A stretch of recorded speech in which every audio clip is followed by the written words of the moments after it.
Hi, I'm Mary Schilling with What They Think at Drupa 2024, continuing with our Cool Tool series. Today, we're at IIJ Industrial Inkjet, a company that creates solutions to manufacturing, and it's not a cookie cutter machine. Everything is pretty much a one-off. Working with the end user in manufacturing, developing custom machinery and custom solutions in inkjet for any type of media. Good morning. Thanks for having me. Yeah, I appreciate you being here. Good morning, my name's Graham with Industrial Inkjet. I'm President of Operations for the US division. We build machines, inkjet machines that print on any variety of products. So anything that you put underneath it, you give me an encoder and a product detect signal, and we'll be able to print on it, whether it's paper, fiberboard, wood, glass, plastic, you name it. We print on anything. All right, well, just like your name says, you do inkjet. Let's talk about the print heads and the companies that you work with. Yeah, so all of our machines are based on Konica Minolta's industrial inkjet technology. So they have a range of heads with various drop sizes, resolutions, and ink compatibilities that allow us to put different fluids in the machines to be able to print on the different substrates. And using those print heads, combining it with our electronics and our machine builds, we're able to provide a number of solutions where we work collaboratively with our customers. So they come to us with a need, we have a capability, and then we work together to apply that capability to generate a solution for the end product. So the fluids that you jet, let's talk about that. Now, obviously, it's aqueous and That's UV. Right. Mm-hmm. What other fluids can you jet? Well, so we can jet adhesives, we can jet functional fluids, we do printed electronics, graphics, any types of embellishments and various other types of outputs. And again, it's working with the customers, testing the chemistries, finding a solution that works for the end product. And the nice part is the print heads that we use have a higher viscosity range, so we can do more functional fluids, as well as a wide range of functionality. So we really have a wide range of chemistries that we can use. They give us a lot of advantages over other machines in the market.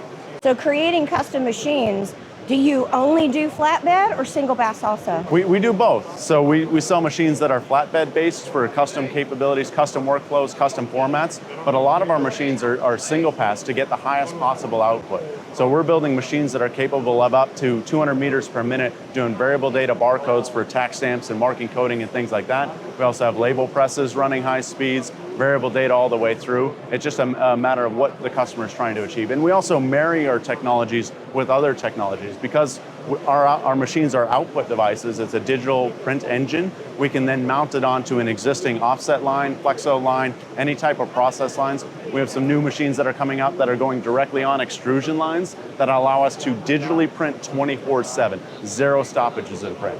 That's pretty impressive.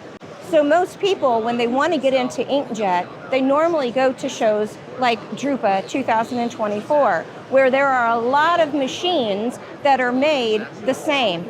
But when we talk about industrial, and just like Graham said, from the extrusion line or the actual manufacturing line making the product, it's not just a cookie cutter machine. He's designing everything that goes in total custom. So if there's a customer that needs a custom piece of equipment, how would you start? Usually they come to us saying, hey, I've got this idea, I want to create something. And then what we do, as I mentioned, we have a capability. We don't sell complete machines. So it's a conversation about, hey, with our capability, here's the options that we have to achieve your particular outcome, to achieve the solution you're looking for. And then we work collaboratively to configure our solution. And that includes printhead selection, ink selection, machine format, how it's mounted, all that stuff, including workflow. So what is the image workflow as it goes from the pre-press room to the output room? So it's a large variety of capabilities that we're trying to merge everything together to create a final solution that works for the customer's particular business. So it's a complete smorgasbord, and you're having to put the right pieces and parts on the plate to make it edible. That's right. And we bring in various partners to each of it. So our core competency is the output device, right? But our customers know their products and their process line and their operators and their technicians and all those pieces. So again, we come together and we work together collaboratively to create a solution that works for their particular business.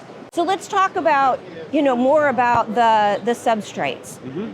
So let's talk about that. So you said on any substrate, wood, metal, glass, fabric, plastic, PVC, a full whatever is being extruded. That's right. So that's a lot of different medias to ensure that your print heads and your fluids are compatible. That's a lot of different surface tension issues that you could run into. Yes. Let's talk about that. And pre-treatments and all those pieces as well as anybody else. So, and this is why a lot of our projects, they tend to start with a feasibility stage of, what are you trying to do? Let's determine technical feasibility initially, and then we start working through. So you can kind of see on the table here, we've got such a variety of products. We got foils, films, paper products for, fresheners or coasters, glass, plastic cups, traditional paper, clay-coated, film-based products, all of those things. So it's a wide range of materials that we're printing onto. And we have a suite of inks that we have. Our catalog of inks is in the 50 type of inks that we've shipped in machines over the years of all of it. So we're constantly working and developing new inks, new capabilities. And again, the print head's versatility allow us to bring all these to bear. So that way, again, we marry up all the various pieces. So we like to say, if you look at a successful output, you need pre-treatment, you need inks, you need workflow, you need the hardware, all of those pieces. And IIJ helps bring all of those pieces together to create the final solution. So let's talk about some of the other stuff you do. You do security. And I hate to say marking, but security markings. Yeah. Let's talk about that. Well, again, you look at the range of materials we have here. So security, a lot of it's covert features, right? Hidden features. Some of it's in the inks and the artwork and all that stuff. So we've got RGB luminescing inks, we've got IR invisible inks, we've got IR absorbing inks, we've got this range of products. We've talked to ink companies about DNA doping, right? So there's a tagant in the ink that only certain sensors can do. So it's with security, it's all about what can you hide in the product to make it harder to duplicate or steal effectively. So we work with the ink companies, the manufacturers, the printer manufacturers, and bring all these pieces to bear. The vision inspection systems, all of it. Well, that's totally cool. And it's totally cool that you're able to pull all that together no matter what the customer is looking for. That's the idea. We try and provide, again, bring all the pieces together to provide a final output. We sell an output device, right? What you put in it and what you're outputting and what you're trying to do with it, that's where we work with the customer to determine the best solution that works for them. So one last question. What has been the most challenging product that you've had to develop? That's tough. You have to pick which area you're challenging with. But as I mentioned, one of the things is the hardware keeps getting better as we go through. So bringing all the pieces together in the most challenging product, we probably, on some of these chair legs, we're talking a robotic arm that's traversing across rounded parts in those pieces is probably some of the cooler stuff. The extrusion line that I talked about, I don't think there's any other digital printer in the market that's 24/7 output, 0 downtime. So we're really excited when that will land later this summer. Well, thanks a lot. Thank you so much, Graham. This has been exciting to learn more about what you do. I'm Mary Schilling with What They Think. Thanks for watching.